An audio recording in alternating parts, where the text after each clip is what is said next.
We are live. Where's Daphne? Eager Raven, Heir of the First Unicorn, Issue 4 is now on Kickstarter. Eager Raven, a half-unicorn, half-human princess, finds herself the unwitting pawn of a headstrong noblewoman trying to avoid an arranged marriage. But she finds a silver lining as she competes to become a knight, but her travels reveal many hardships and a growing obsession. Please check out all of the different levels, and this is also your last chance to collect my popular variant covers. So head on over to Kickstarter to make your pledge today. What's up, George? What's going on in the House of Craze tonight? In the House of Craze tonight, big shout out to Daphne Lage, who has her final day of her Kickstarter right now. So make sure you sign up for that. But we're gonna have Digital Lizards of Doom. It's the Kickstarter project from Gabriel Valentine, and he is with Lesser Known Comics, which we had on the show prior. So that's coming up next live. Let's go on next live. Let's get it.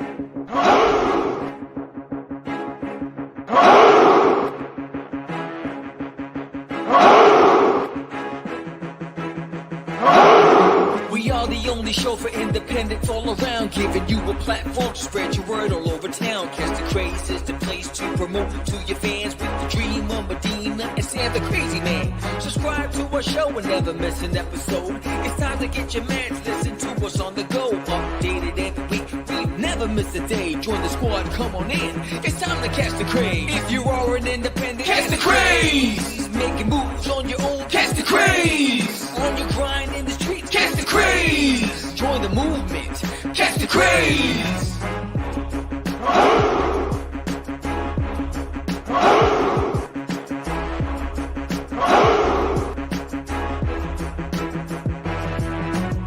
Yeah, George, we did it again.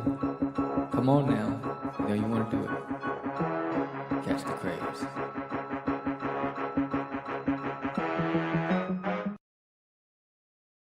Welcome to Catch the Craze podcast. I'm your host with the most, Sam the Crazy Man Vera, and I am with George the Dreamer Medina. What's happening, everyone? Welcome to another exciting episode of Catch the Craze. It is Tuesday, April 12th. It is 7 p.m. here in the East Coast, 4 p.m. in the West Coast, 6 p.m. wherever you is at, Sam. Without keeping it geekly, Cody. And we welcome you to another show. We are going to be talking today with the author, creator of Digital Lizards of Doom, Mr. Gabriel Valentine, and Mark Burnell will be joining us as well. He is of Lesser Known Comics, and which actually was on the show back in November of last year, November 19th to be exact. It was episode 333. So if you guys don't know, check that out. How will you know that? If you subscribe to the channel and go back into the archives and check all that stuff out. So make sure you subscribe, you like, you comment, you do all of that fun stuff. And but welcome everyone. Welcome Nita, welcome Cody. Listen, we're gonna have some fun tonight. We're gonna be talking to these guys, but what's going on with you, Sammy? What's going down, James Brown? So I've just been working harder than I've ever worked from 7 a.m. to midnight. I'm trying to get done in 6 weeks. Well, most companies have divisions to do it a year because if you guys already know, I'm going to Licensing Expo. And so between the marketing deck, the pitch decks, the banners and the booth setup and everything else, it's just been going crazy. So I've been working really hard on that. Sent out to all of the Kickstarter rewards are out. So everybody, so anybody who had the coloring book and the guidebooks, those went out.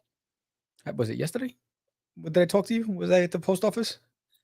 Yeah, yesterday morning. So yesterday morning, they went out yesterday morning. So you should be getting it by the end of the week or sooner, all depends on where you live. And Ray's Comics and Collectibles, yours goes out tomorrow because you had a big package. So that's going out tomorrow. That was a big one. Easy. Stop looking, George. Stop looking. Easy. Obviously, you're looking. Leave Ray alone. Jesus. We need dividers at the urinals. But oh my God, it's like so yeah, right. Wonderduck. Cody, what up? Yeah. Yes, sir. Thank you, brother. Thank you for your support. Yeah. So that's going down, and don't forget, still at the same time, getting ready for Expo, but also promoting the landing page for issue number 2 of Disneyland on My Toilet. So if you haven't signed up yet, sign up because we want to make this one even bigger than the last one. So thank you to everybody who supported it and made it a successful campaign. So I'm excited about that. Yeah, And yeah. enough about me. Oh wait, No, but no, no. yes, again, Yeah, here it yeah. is. Licensing Expo. So in Vegas, Licensing Expo, I'll be at booth D104. I have a corner booth. You'll see me and my boy Johnny Syfax. We'll be there, and I'll be getting my pitch on. So again, booth D104 at the Mandalay Bay Convention Center. Yeah, Vegas, baby. Vegas. Yes. Yeah, no, big shout out to that. And just to piggyback on Dan, what up, man?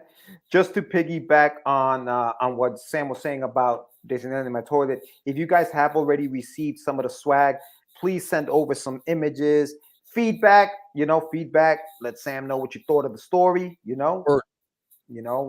All of that stuff. Just make sure that you throw some of that feedback back to him, and so that he knows what you liked or what you didn't like. Word up. That's important. That's important. And But also, Wonderduck is making some moves. yeah. Also, it's April 12th, so we're less than a month away, obviously, from my Kickstarter campaign, which I'm very excited about. I can't even talk about it enough. But thank you to everyone who has already signed up to the pre-launch page. The launch is on May 4th, and we're going to be here live at 8 p.m. Eastern Standard Time for the launch, May 4th, and at 8:30 p.m., which will be 7:30 your time, and it'll be 5:30 p.m. on the West Coast. I will be hitting that button and launching it. So, you want to come in, you want to stay tuned for that. But also, if you haven't signed up for the pre-launch page, please do so right now. I am still, giving away He's now. the Candyman who can make the sun rise. Give it away now.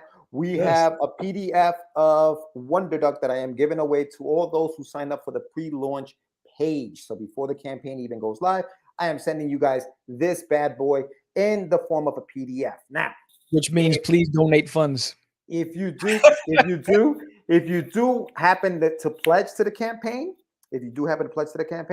please let me know that you do in fact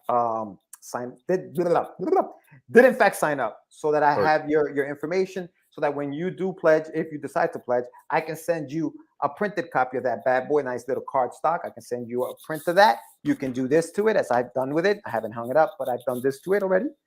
So make sure you do that. But thanks to everyone. And that's just as a thank you for signing up to the pre-launch page. I appreciate you guys. Word. Very much. Very much. I have a bone to pick though, bro. Uh-oh, what happened? ¿Qué pasó? Bro, I don't understand Dallas, bro. So the Dallas Fan Expo is what, a couple months away. Yeah. And I still haven't Not even. Oh, yeah, no, it is. It's in June. Yeah, right? it's in June. I still haven't gotten word on my table. But they put a list of all of the mainstream artists, but I'm still waiting. I'm like, what the bloody hell? Does that mean that you're not in it? Does that mean that they're waiting to see who drops out, and then you're just gonna be like, hey, you still want to come? Where's the love? That's kind of, you know what it is though, with that, it's kind of wrong, because you got to prepare for this thing, right? You got to know, you got to print stuff out, you got to let people know you're going to be there, promote it, all that stuff. And they're not giving you enough time. It's no bueno. No bueno, bro. No bueno. Yeah, no. All right. Fund George in 24 hours. Nah, dude. George will be funded in the first hour. Nah. I honestly, I think it's probably going to be about a week. That's what I'm thinking. I think it's the first hour. Nah, you crazy. I wish. That would be amazing. The first hour, you have to get up and do a Wonderduck dance. If it's in the first hour, I have to get up and do a Wonderduck dance. That's it. Quack, quack. They got to do it. Yes. I told you to choreograph it for me. You come up with it. You let me know, dog. You let me know. Yes. Well, you gotta let me know. I'm not. Listen, this is the thing. Did Fan Expo take your money yet? They ran my card. Yeah. Damn. Yeah. They put it on a holding pad, and it's like escrow. It's like it goes to a holding pad, but not for nothing. Tomorrow. Not for nothing, but Kickstarter needs to take a page out of the expo. Swipe the card, put a hold on it, so that, you know what I mean, for the funds on Kickstarter. Sometimes people change their minds last minute. You think it's there, they're like, wait, where'd it go? ¿Qué Do you know pasó? how many times? And I feel bad. You know how many times I pledged? I'm like, ooh, but I can't do it. I refuse to do it. I refuse to change it. If I am going to change my pledge at any moment, it's going to be for more money. Yes, Because I did that. I did that with you know Daphne. what I'm saying? Oh, Yeah. you know, it's like I wanted to help her get the back account, so I just pledged real quick, and then I wait. You know, then a few weeks later, I was like, all right, now let me go and browse because she had Thanks, Dan. 14. Appreciate you, Yeah, brother. she had 14 options, and Yeah. so I was like, I went back a couple of weeks later, and then I upped it. You know, and then I picked which tier that I wanted. Yeah. But, yeah, I that's mean, just listen, and if for whatever reason I have to maybe drop or take money out, I'm gonna contact that creator and be like, dude, I apologize, or even if she's a female, I'm gonna apologize and say, I'm dropping down a little bit because right now, whatever. I'm gonna let them know. I just feel like, Oh, I had somebody. No, know, I got a better story. I had somebody ask me to create a tier specifically for them, right? And so I created a tier, and then they pulled everything out. I was like, harsh. "Yo!" I was like, he said, "Psych." You almost had it. I was like, yo, 3 o'clock outside in the schoolyard, you and me, brother. That's it. Got you, It's on. son. You got It was you. on. I was like, yo. Damn, that is hard. So Holy never cow. again. Never again. Right? Oh man. There, I'm not changing it. Oh man, that's the life. That's the world of the crowdfunding, man. You're at the mercy. You're at the mercy. Indiegogo takes your money right away. Yeah. Indiegogo doesn't play around. They just poof, your money's gone. Forget it. Yeah. You It's like, pledged, thank you, you're come done. again. That's Come it. on. That's It's it. over. How long does it take them to give the money to you though? If you're the person behind the scenes, like if you're the creator, how long does that take? Because it still takes about a week, which I don't understand. No, You already have the Kickstarter money. takes 2 weeks. Kickstarter takes exactly 14 days. Yeah, no, Kickstarter, yeah, but I'm saying Indiegogo. How long do I they take? forgot because it's been a minute since I've done it, but I Yeah. forgot. I think it's like it's over a week. But it's that not doesn't make any it's sense. not 14 days. Yeah. I think it's shorter than that, but it's more. It's a week. It's over a week because they got to reconcile and they got to take their money. No, and they don't have to reconcile what? They collected all the money up front. They got to What take are their they reconciling? percentage. It just goes into it goes into escrow. It sits there. Yeah. They don't touch it. Like with Kickstarter, I understand they give people a week to kind of like make sure that their funds are right, and then they try it again, and that Right. takes that obviously takes a little longer. But yeah, that's the world we're in. But tonight we have a person who's actually on Kickstarter and doing very well. They have 10 days left of the campaign, 76 backers in. They've made their goals, so you guys are getting your stuff.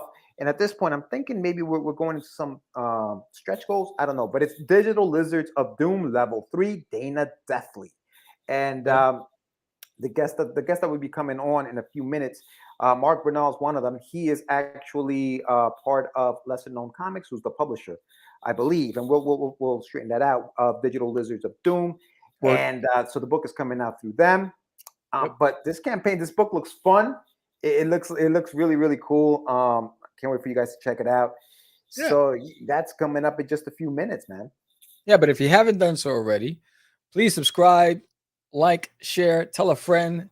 The more people that subscribe to the channel, there's more eyes on the independent guests that we have on the show. As we grow, everybody else grows. So don't forget to do that.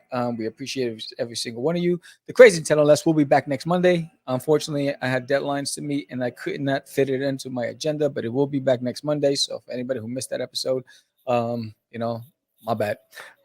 But with that said, so we're going to play a bump from our girls over at Ragin'. And when we come back, we're going to bring our guests into the show. So hold on.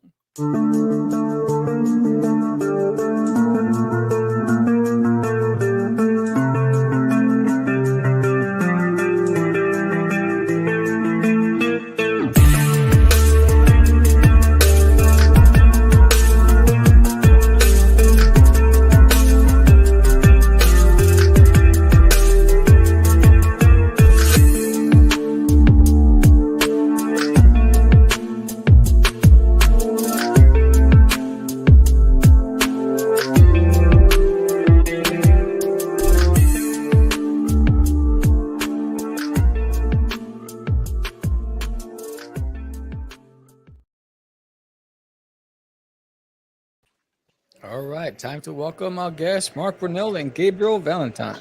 What's up, guys? What's up? How's it going, gentlemen? All right. Is it Valentine or Valentine? It's Valentine, but There you go. 19. either one works. Yeah. What's going on? Hey, Mark, welcome back. Welcome back to the show, man. Good to Welcome see you back. guys. Hey, Listen. I got something to show off. Oh, look at this. And hey, is Dan still on the chat? I don't know. Let's see. Oh, that looks sick. Yes, he is. You got There that. you go. Look at that. Hey, look at this. All right. All right, Price in man. the house. I love it. I love it. Listen, Mark, the last time you were on, I told you that the next time you came on, hopefully you'd be better known comics. And dude, you're doing your thing, brother. You're doing your thing. I love it. I love it. I love it. We're trying. Guys, for those who don't know, this is Mark Bernal. This is Gabriel Valentine. Mark is from Lesser Known Comics, and Gabe has a book. Dude, your book looks dope, bro. I was looking at your campaign, the pages. Fun. It looks like a lot of fun. It's a nice thick book too, which I like. A lot of reading there. But before we get into some of that stuff, we'll start with you, Gabe. Just tell us a little bit about yourself. Tell us how you got into this crazy business. Yeah, so I'm just a nerd, someone who just grew up loving Final Fantasy and video games and comics and Superman and Batman, and I just I love movies, like science fiction movies, 80s movies, 90s movies, 2000s, all this stuff, man. I could never get enough of it.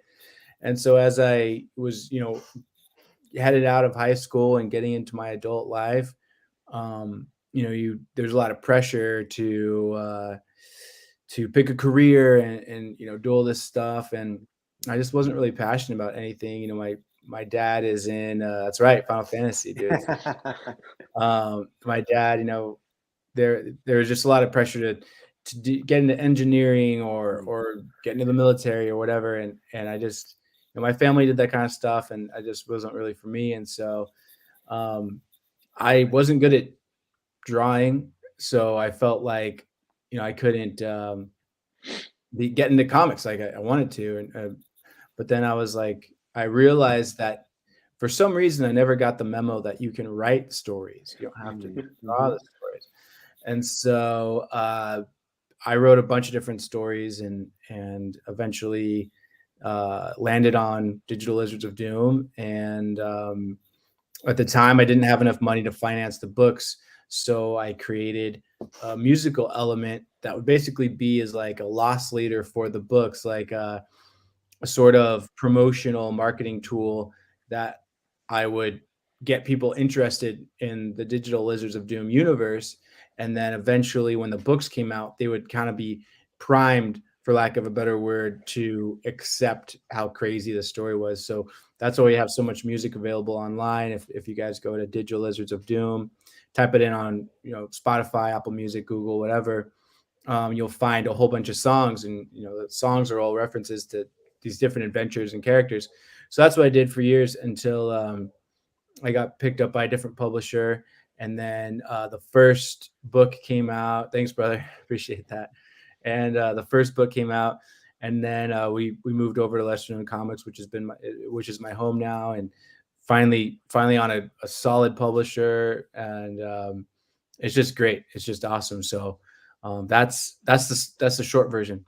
That's awesome, bro. Just, That's awesome. Just a quick question: how did you dodge not following in your family's footsteps and going to the military? How'd you pull that one off? Oh man, getting exiled basically. No, my whole family is pretty much like police and military. My dad was Air Force, my mom's Marine. Wow. My sister went to the Navy. My uncles are in the Navy. My aunt was a Marine. It just goes on. And I have a lot of police and military in my family. And so I think that was just like expected of me. And but I mean, we're cool now. Like now it's different. When I was 19, I was 18, 19 when this was happening. And I was like, I'm gonna go play in a band and like tour the world. And they're just like, oh no, like, we failed you. And so it's a lot different now. They're starting to see things and like, oh, you were in this. I saw you were in this article, or and there's like, why is someone interviewing you? You know, what are you doing? The coolest one was now, you know, my mom's out of the military now, and she she had a client that came in, and she works for the American Red Cross now, and she had a client that came in, and she just was trying to start a conversation with her client, and she was like, what kind of music are you into? And her client, I guess, was like, oh, like I'm into weird stuff.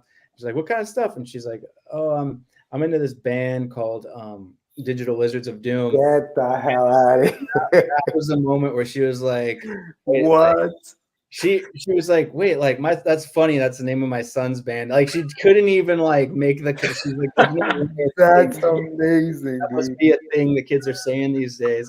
And then like, he's like, what, you've heard of Digital Lizards of Doom? And she's like, well, my son has the same name in his band, but it's like obviously not the same band. Like this is like, you're talking about like a real band, you know. He's like, oh yeah, like rock, like, and he was like, oh yeah, they have the song like Rock Me Like a Dinosaur, like Meteor Day. And then she was like, wait, like, and then she called me like freaking out. She's like, are you famous? And I was like, no, but I mean, people know the band like that are into that. It's a very, you know, niche market. Yeah. So that was part of like the transition to be like, oh, okay, maybe you're not gonna just be like a starving artist the rest of your life. That's awesome, bro. Awesome. Great story. Yeah. And real quick before we move on, Mark, just tell us about yourself a little bit, bud. Tell us about, you know, how you got into this whole thing and who you are exactly. Yeah. So I actually did go into the military for like, so this is like my second career after. So now Gabe is still surrounded by like at least former can't military. get away from it, kid. Yeah. But yeah, you know, it's on the last episode, you know, we talked a little bit about, you know, what we were trying to do as like a company, and you know, for the most part, we've been for like first time creators. But Gabe reached out to us, you know, during the summer, and was basically like in this transition period, like coming off of the old publisher, and was just like, hey, you know, and we were buddies, like kind of just like, you know, just in passing, right, on Instagram, and I was a fan of his music, and like we kind of both grew up in the same indie music scene, but he was in Southern California, I was in Northern California, so like music cousins. And I was just like, well, you can park Digital Lizards of Doom here as long as you want, and then just when you're ready to go somewhere else, go somewhere else. And then we just hit it off, and you know, he's been a good team member, and everyone's loved having him, and like like even today, like dude put he recorded Enrique Iglesias. He was singing Hero, and he just like wrote, like, he was like, oh, this is dedicated to Mark, and like it was like, so it just showed up in my Instagram.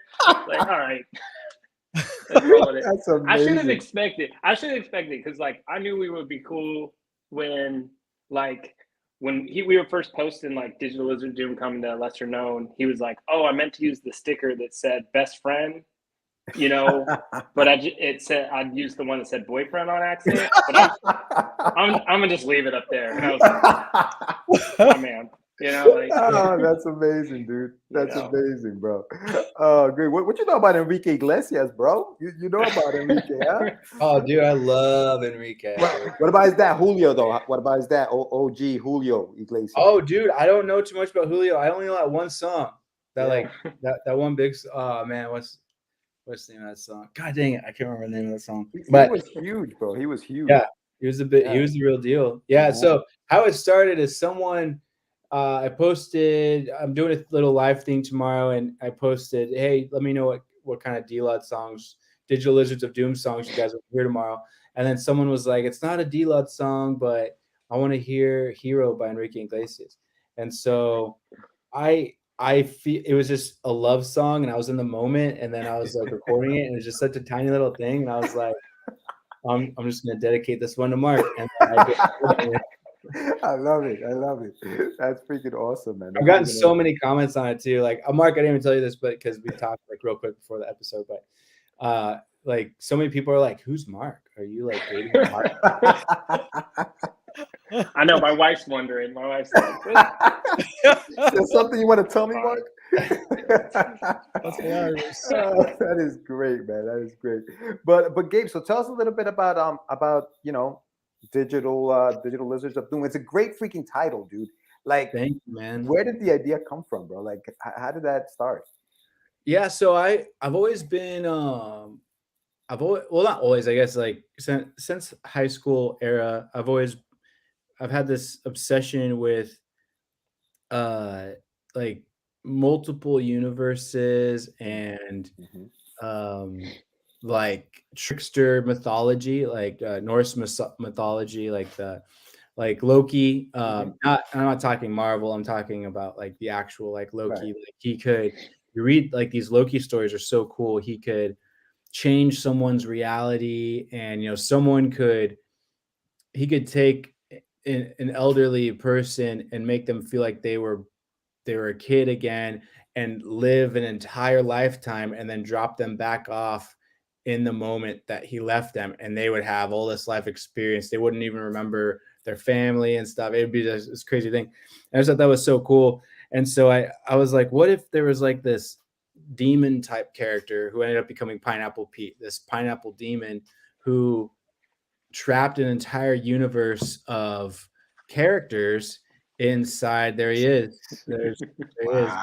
And trapped an entire universe of characters inside a video game simulation. And they were still themselves, but they were living out this life. And it was so real that they had no idea they were trapped inside a video game.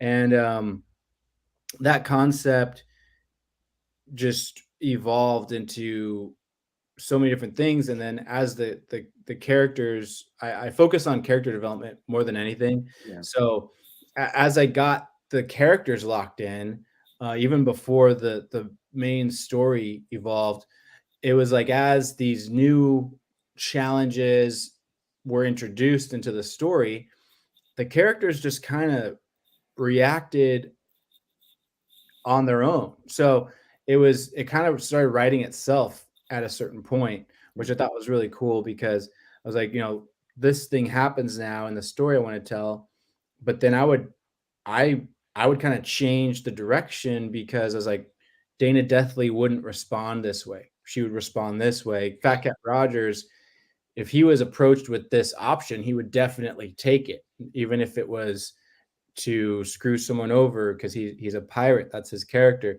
Mm-hmm. And so it just totally, the original story I had, the concept was always been the same, but the story I had was completely different, because as I started writing it down book by book, the characters kind of made their own decisions, and they were just so locked in. And so, but what's really cool is the ending hasn't changed. It's a series of 8 books, possibly 9, if depending, because book 8 is super thick. It's massive. So that may get turned into 2 parts. I'm not sure how I'm going to do that yet, but yeah, it's like after a while, it just became this thing that kind of got out of control. And it was originally just supposed to be a short story, and now it's a full-blown 8-page like OGN series. So it's pretty wild. That's awesome. Crazy. I'm just gonna share the screen. Oh yeah, no, cool. And Mark, so I know you guys said you guys were buddies from Instagram, but like, did you get a copy of like, as far as picking it up for publishing and stuff like that? I mean, listen, aside of all this, it's always a business, thing that you have to think with your business hat. So what was it about it that attracted you to it? Are you also into the genre, or like, what was your, like, how did you decide? So it's kind of funny, because like me and Gabe got along, super, super well right off the bat, right? So you're like, oh, I'm looking at the art, I like it, me and you get along really, really well. Like, we share like a lot of concepts and stuff, like we were interested in the same thing. Right. And I'm like, man, this is gonna be great. I get the book, and I was like, what the fuck is this? Because it's not like any comic book you've ever read, right? It's the weirdest format, like, because, first off, right off the bat, like, you know, we're in the indie comic book scene, so we see, you know, there's an alien in my toilet. It's sitting right here, right? You know, but like, it's ancient pineapple demon, cyborg cat pirate, you know, zombie ninja, you know, and it's like, okay, you know, and then you open it up and it's a weird format in the fact that it does follow like that video game thing where it's like, you know, you choose your character, you know, and then each book kind of follows along, like you're choosing a different character essentially in each of those books. So it follows like that in each book. Then you get into it. It's got this like tablet layout, like you're reading it like something in the tablet, and then the art's on the side, and then it goes to like, you know, in-game chat. But the other thing about it too is like Gabe's writing style like breaks the fourth wall right off the bat. So right in the first book, he's like, he starts telling you the backstory about this universe, but then the narrator's kind of like, this is some boring shit. You can skip to like page 17. So I'm like laughing and like getting the history at the same time. And like, and it was one of those things like, you know, when you have those books where you're just like, you realize it's like a few hours later and you're like, dude, where did the afternoon go? I just blew through this book, you know? So, so it's a totally different experience from anything, you know, just like traditional sequential art, right? That we talk about. But yeah, it was really, you know, just, it's nothing like anything out there that I really seen. And then everything that he's doing from the multimedia stuff, right? He's like, oh, you got music too. And I knew the music, but he was like, he's got an orchestral version. He's got 8-bit version. He sent me this thing, like this song that's like been stuck in my head called Pineapple Chunks. And I was like, what's this? He's like, oh yeah, it's kind of from like the new synth pop wave thing that I'm like, it's not released yet. And I was like, of course you got like a synth pop record too. And then I've told this story a couple times, but like the first time I went to LA Comic-Con with him, we're unloading these boxes. And I got this heavy ass box and I'm like moving it. And I'm like, assume it's books, assume it's, you know, something to do with the booth. And there's puppets. And I was like, wait. And he's like, yeah, it's for the puppet show. And I was like, of course it's a freaking puppet show. Like, give me a break, man. Like, you know, like I can only absorb so much, you know. It's like having that like hot new girlfriend that just like is always doing something that's slightly not normal. You know, like, it's fine. She's hot. Like just let it go. Oh my God! So wait, hold on. Before we even move on, explain these puppets, Gabe. Like, what's up with these puppets? What you guys did a puppet show at the con? What's going on? So the puppets, the puppet concept came from at the time. I was on a different publisher and. I'm trying to think if I can say any of this.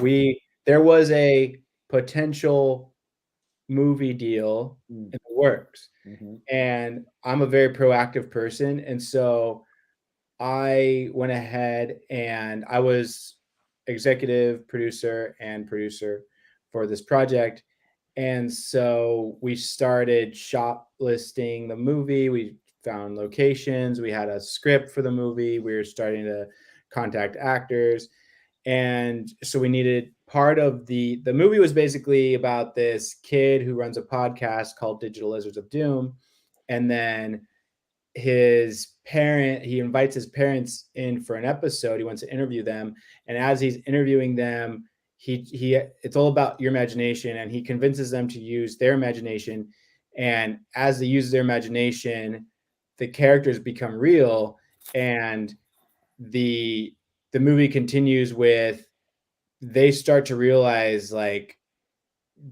things are actually changing around their world. And so we had to get the puppets. So I got these puppets made in New Zealand, and we got Commander Echo, Dizzy Doom, Dana Deathly, and Pineapple Pete made in New Zealand. But then I ran out of money because puppets were like they're like movie quality puppets. They're like puppets. And so I ran out of funds. I ran out of puppet funds really quickly. But obviously since I paid for it, I got to keep the puppets. So that was cool. But I'm gonna do something with them eventually. Right now it's all about the books. There's a couple things on the back burner, but I'm focusing on the books right now. And then we're fully cast right now for an audiobook version of book 1. So we already have, I think, 4 of the actors recorded. They've already come into the studio and done their lines. And so I think that might be an application for them, for the puppets, is like having the characters read the books. So I just think that'd be kind of cool. So we'll see how that goes. But yeah, it's puppets, man. That's awesome, dude. That's awesome. You, Sam, you want to play the video? How long is the video, guys? Do we know? It's like I think a minute and a couple seconds. Actually, you'll see the puppets. You'll see one of the puppets, or maybe a couple of puppets, in this video. So that's amazing. People used to tell me that evil robots weren't real. But then one day, I saw one. And he was driving a car. I started to think that there might be people out there just like me. People who wanted to know the truth. And that's when I discovered Digital Lizards of Doom. It told me everything I wanted to know about space mermaids and how they live on planets made out of donuts. It taught me about lizard wizards and how they use their powers to fight evil. I learned about cyborg cat pirates and how they sail across the galaxy looking for treasure. And most importantly, I learned about Dana Deckman, a zombie ninja warrior who uses the power of guitar karate. All of these truths and more can be discovered in the Digital Lizards of Doom graphic novel series. So, what are you waiting for? Start your adventure today and uncover these mysteries for yourself.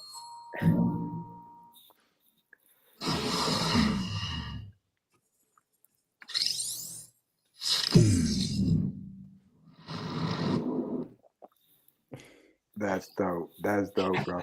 It's crazy. So truth be told, I pledged to the book, which I can't wait to get it.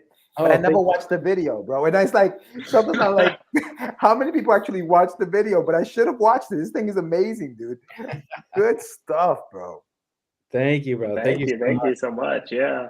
And it's funny, Mark, when I was hearing you describe how unorthodox the style was, it reminded me of how when Diary of a Wimpy Kid came out. It was very different, the format, the structure, and it just popped off because it had heart and the characters were relatable and the story was funny.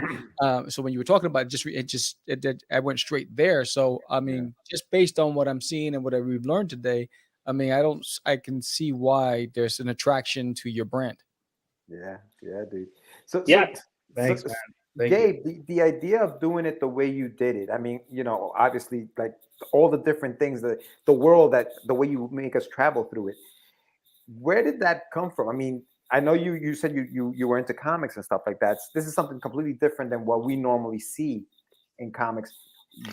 Take us through that mindset. How did you come up with this concept of doing it this way and not doing floppies? Because these are, how big is this book? How many pages? Book 1 is 128. Book 2 is 170. And then I should know these numbers as the publisher. Yeah, because Mark's just like counting how much it's going to cost. I think book 3 is the biggest. I think book 3 is like 100. I think it's 180 something. Damn. Nice. Mark, am I close? Am I right? I don't know. Yeah, I'd have to, depending on the, because you got to count the cover and then those other pages, front, back, credits and all that stuff. So yeah, they're all just under 200 pages, basically. Right. So that's the problem, or not problem, but that's right now. Book 8 is, I think, 102 pages of dialogue. Wow. And so that would loosely translate into like 220 something pages. So it's so yeah, there's a huge chance if I can't, and I don't want to edit stuff down. Well, I've already edited a lot of stuff out because I'm also going to be making novel versions of the books as well. So little like novelization, so you can kind of hear what's going on inside the characters' heads when what they're thinking. But yeah, I mean, as far as the concept, you know, as those who are listening, you know, as a gamer, some of your fondest memories growing up are that Friday night, you're done with school, your friend hits you up, or you've been planning all week either way, and you go to your friend's house. You know, the new Final Fantasy just came out. You get your PlayStation 2, you sit down, you go to Blockbuster, whatever it is, you rent the game, you go to GameStop, and you eat pizza. You know, your friend's parents get you pizza, and you eat your pizza as fast as you can, and you're looking at the Game Informer magazine, and you're just talking about all this stuff that you can't wait to experience, and all this stuff you've been reading about the game the whole week. And then you pop it in, and then the title screen comes up, and then the cinematic cutscene comes up, and then you finally start your file, and you pick your name of your character, and you pick your character, and you build your team, and then there's another cutscene, and then as you're walking through the game, you start to learn the other characters and the names, their names, and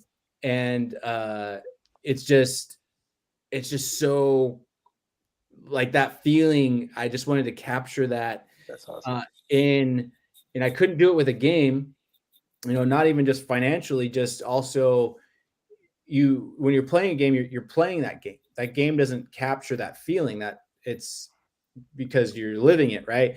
So I wanted to capture a memory. I wanted to capture a feeling, a vibe, and all encompassing all of those things at the same time. So I wanted to really make the person feel less like a fly on the wall and more of they're a part of the world. And Pineapple Pete actually talks to the audience, the reader, the entire time.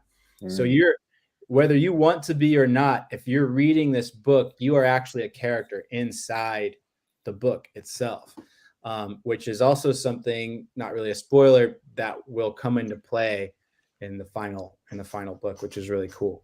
And so yeah, it's been really difficult, but I feel like I don't want to say like have a formula now, but because that word I think can like come off sounding like we're cheating or something, but it's not so much a formula, but I think we have a basis of where we can take it now. And that's really exciting because if anything, it's more work really, because for one, the emoticons. So every character that talks in the book has 25 different facial expressions that are drawn separately by a different artist, and every time the character speaks, they make a different facial expression. And I thought that was the coolest idea when I came up with it. And then I was like, I got the bill for how much that was going to cost.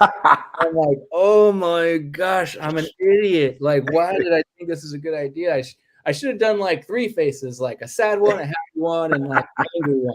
25. But it's crazy, but it works so much better. It feels so much more alive. You know, there's so many different expressions, and it really, if the character is sad, there's multiple sad expressions that they can make, and you really start to feel, again, less like a fly on the wall and more of a participant in this in this journey, and also too, just because I thought it was dope. I just wanted to make something. What I think is brilliant about your approach is that not only I think you also made it easy in the event that you're going to pitch it as a game, because you had the prototype, you have the whole play, the gameplay there, and the design. So you just made it easy for a potential investor or game design company to be able to walk in and see it and just like, all right, let's go forward. So I thought that was a brilliant strategy on your part. Thanks, man. Thank you, dude. That I might have some news on that soon too. Talk about. So Outstanding. the Congratulations. video game thing it might be closer than I originally thought. So that's kind of exciting right now. That's Fantastic. awesome, bro. That's awesome. I mean, this is amazing, dude. Now, I know this campaign, and just going back to the campaign real quick, I know this campaign is for the third installment, the third graphic novel in the adventures of D-Lot. So, do you need the first two to kind of understand the third? Is there like a catch-up tier where you can get all three? Walk us a little bit through, what you get in this campaign. Actually, so as the writer, I feel like you need all of them, but I would like to get Mark's opinion on this. So as someone who didn't write it, what do you think, Mark, as someone who's read it? It's you can so yeah, there is the catch-up tier, and I think that's always like, because it's fun to see those. So with every new level, because they're levels instead of books, is they change like the art styles, slightly, and but the cool thing about these books is how approachable and digestible they are. It feels like a Saturday morning cartoon, but at the same time, like, you have people who are coming to terms with their role in life, or their role in this video game, or the role of where they are, and like, they're finding out they're more complicated than just good or bad and things like that. So it's to me, it was like, man, it's got some deep philosophical undertones, so I think you can jump in anywhere and have like a good Saturday morning cartoon adventure. But like, for somebody who like wants to get that challenge from like that, like philosophical level, and the whole canon of the book, it's definitely good to come in and get those, get those three. And I'm already excited because he's got book 4 in the works and stuff like that already. And then the other cool thing too is Gabe added we have Gabe's pool list, which has like some of the books from LKC, so if you want to throw in a bundle of LKC books. The other cool thing that we started doing was, you were probably on it, the variant cover. It was should have been that middle one. So our next release as lesser known, further down for lesser known comics is by a guy named Ray Garza. He's doing a book called Tank McGregor. The cool thing now that we're starting to do is that variant cover right there that has the white background, has that was it that one? That's the artist for the next book we're releasing as like a publisher. Cool. So seeing that, like, we whoever's like next in the hopper is like contributing to the current books Smart. that are in. One, it's cool to to introduce people to new artists and stuff like that, but then it's also cool, like, just from a standpoint of like a team building thing and stuff like that. Because like Ray jumped all over it. I was like, I didn't even finish the sentence. I was like, who wants to do a variant? And he was like, I got it. So he did a killer job on it as well. But yeah, that's probably a longer answer than you asked for. No, it looks great, man. I think I love how you structured it, Mark, where you, like, it's very difficult to see like a young startup, independent publisher come up and get to where you guys are getting. But I think that there is a method to all of the madness, and you guys are doing an incredible job. And adding Gabe to the mix looks like it's a win. It's a win for everybody. And I love Gabe. I love the commitment to these books, bro. Over 100 pages on each book. That's incredible, dude. It makes me want to pull my hair out sometimes. But incredible. Yeah, like there's no filler too. So like there's no like there when I wrote the story, that's why each book is named after a character. It's a main character. So it's Dizzy Doom, Commander Echo, Dana Deathly, Fat Cat Rogers, Shaky Spears, Spider Nose, Wardy Morta, and then book 8, which is our final boss battle. So they're all levels 1 through 7, and then the book 8 is the final boss. And yeah, there's that you like very specific things happen in every single story. So there was as these books, as the story was growing and they were getting bigger, I was like, oh man, I mean, I want to cut this down, but I really couldn't find too much fat to trim off of it. Like there was so much stuff that needed to be said and for people to get what was going on. And we still edited like a ton of stuff. That's why I can't wait to do the novelizations, because they're going to be a lot longer. And most of that stuff is just, thought processes and what was happening in between, like travel time. So we cut out a lot of the travel time, unless one of those because we go to different planets. There's so many different planets and galaxies that exist in the universe. And I actually do have, I don't think I have it near me, but there's actually a list of history that I made.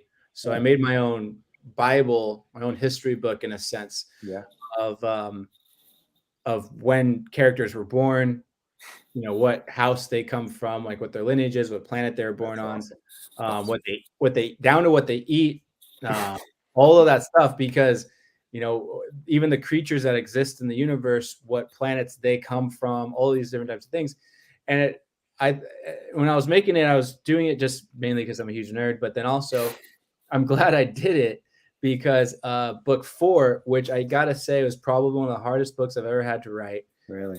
And even though the story was there, filling the whole thing in was really difficult, because it's a time travel story. And so I found myself like getting lost because it was a time travel story. And I wanted to make sure continuity is so, so important to me. And so I wanted to make sure I was getting it right.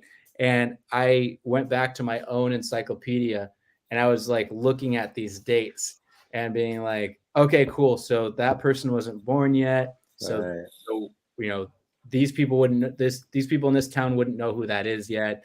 And then da, da, da, da, da.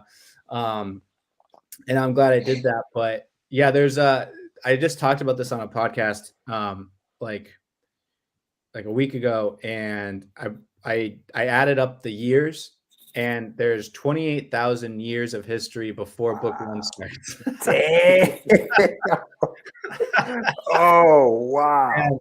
And it's filled.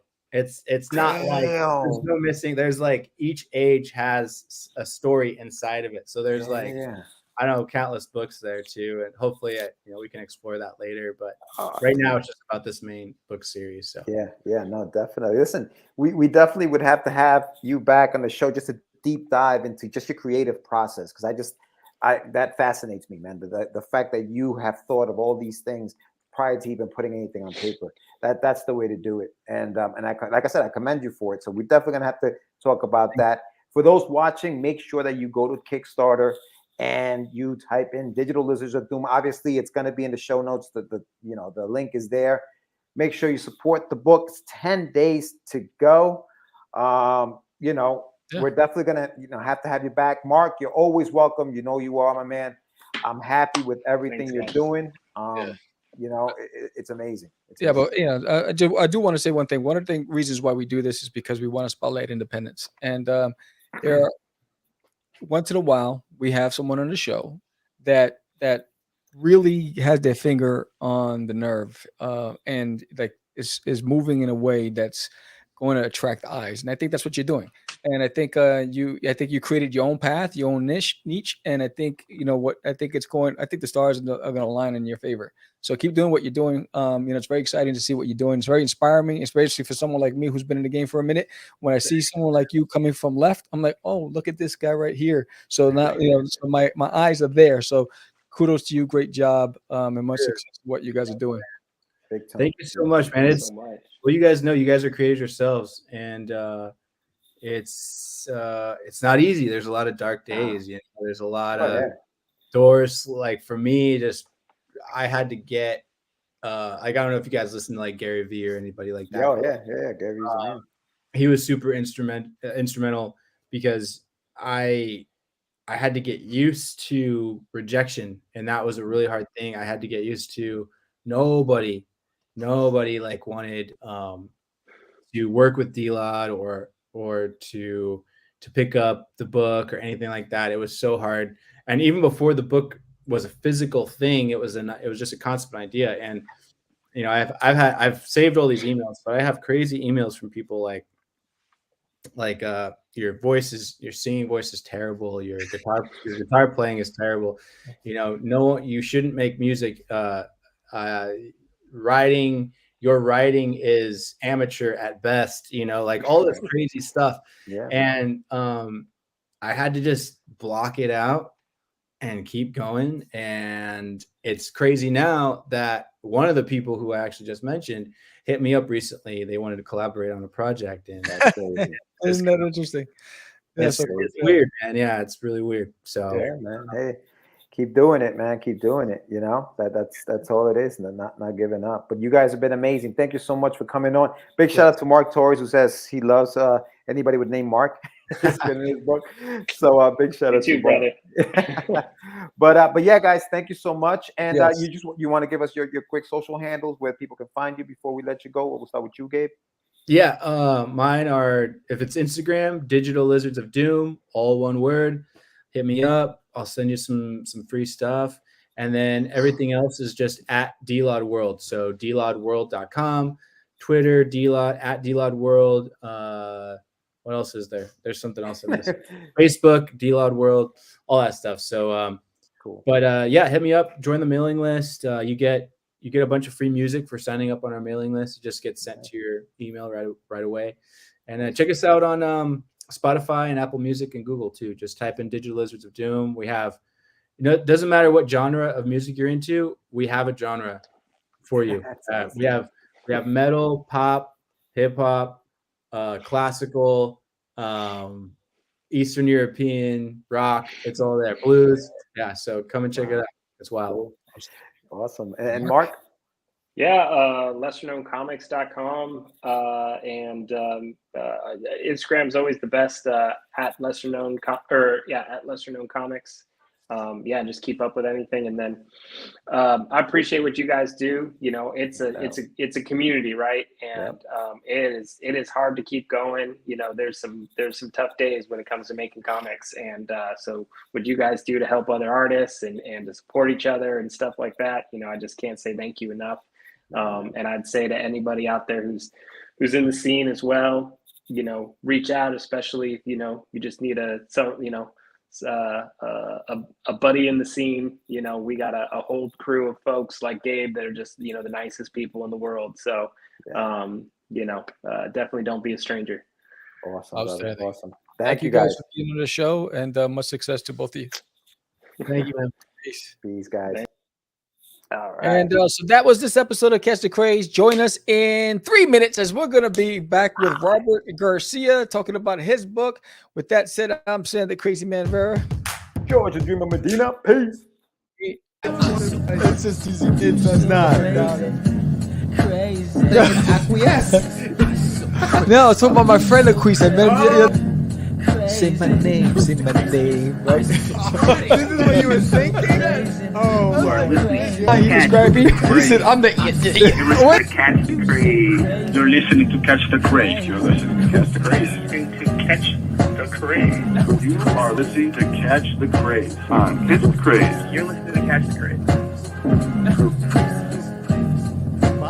Candy girl.